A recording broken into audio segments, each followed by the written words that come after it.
Thank you, Alex Norman.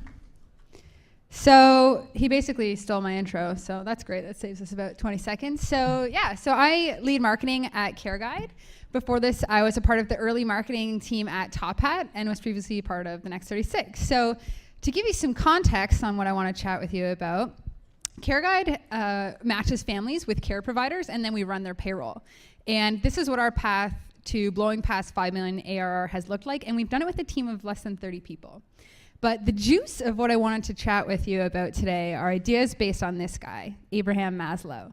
So he constructed this theory of psychological health predicated on fulfilling innate human needs in priority, culminating with self-actualization, and he called it Maslow's hierarchy of needs.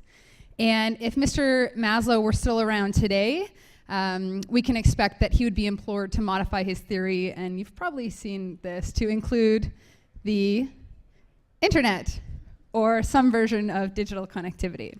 So borrowing from this sentiment, I would like to take you through a hierarchy of marketing, or how we approach growing CareGuide, at least so far. So the first increment in our model is existence, or finding out if there's something here. Before we started thinking about branding exercises or scaling out marketing channels, we had to prove that we had something that people cared about and were willing to pay for. And of course, the most potent indicators are people signing up on your site and opening their wallets, which to our delight is exactly what occurred. The next element is survival, which aptly corresponds to Maslow's hierarchy of safety. And so here I think about external threats from competitors or market forces. And everything out there will try to kill you at this stage if you let it. And so the way we've found to navigate successfully through survival stage is by infiltrating the existing market. So currently people are finding some at least proxy of a solution to what you're looking to offer. So we asked ourselves, where are people currently satiating this need that we're looking to fulfill, and would strike there first. So, we looked at where are people currently finding jobs and where are they looking for care, and attempted to penetrate those channels first. This is also an opportunity actually to pilfer from competitors. If you look around at your competitors, where are they weak or exposed, and how can you use that as a point of leverage? And then I would say at this point, it's important that growing the company supersedes having a pristine product. And in fact, in a marketplace, growth and product are inextricably linked, where if our marketing channels aren't effectively bringing liquidity to our marketplace, then users will have a negative product experience because they won't have found what they were looking for. And then we sought to explore. And so the idea here is to find some lucrative marketing channels that eventually you can reliably scale. And we did this through rapid fire experimenting and scientific testing. And so it actually can be quite manual at the beginning, where, for example, if we were exploring the SMS channel, I remember us texting from our personal phones like, hey, Shelly, it's Alyssa from Canadian Nanny, check out this link. And to set ourselves up to do this effectively, we established a really methodical and systematic process to testing that was based in science. So we literally will have a hypothesis and an expected result, an acceptable cost per acquisition over X period of time, and then we'll kill dead experiments really quickly. And at this stage, you're really still focused on performance marketing, right? We're not really testing messaging here, but rather looking for a lucrative marketing channel that we can roll out. And once you've done that, you can scale it. And so what this looks like to me is deploying capital by investing it either directly in the marketing program, as we do with our paid channels, or hiring someone to take that channel to its logical extreme.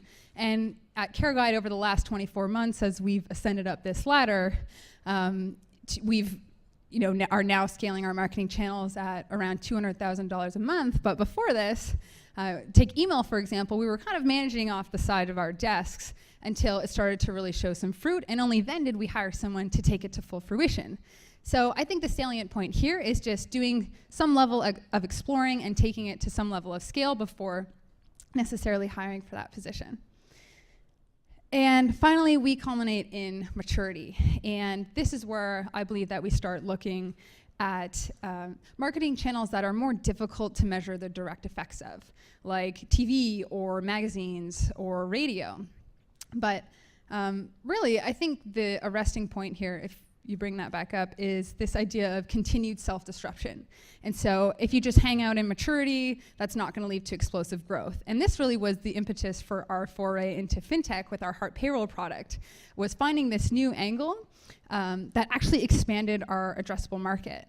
And Top Hat is another example of a company doing a really good job at this with their expansion to the very stale industry of textbooks.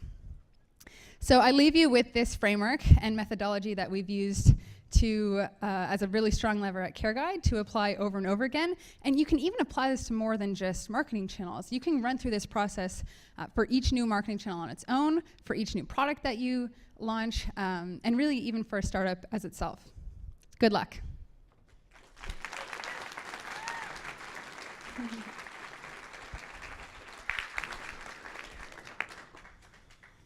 Questions?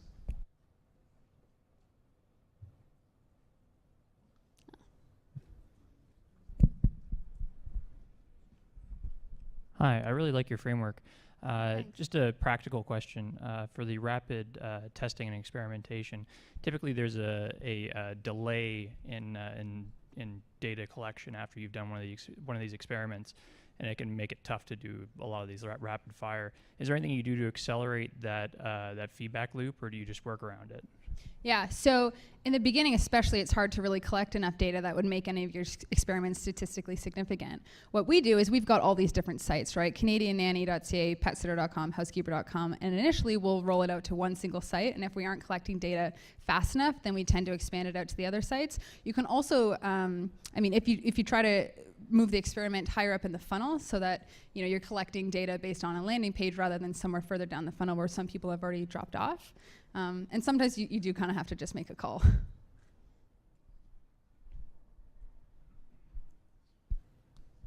So everyone knows how to do marketing here? Oh, hey, Alyssa. Oh, hey, John. Hey. So I'm John Philip Green from CareGuide. And yeah, Alyssa, you've been pretty much the best director of marketing a startup could have. You've built a great team. You've scaled our marketing spend from $0 to $200,000 a month. Would you consider being our VP of marketing?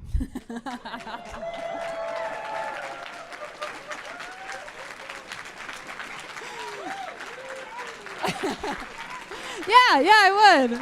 Oh my God. Oh, that's adorable. That's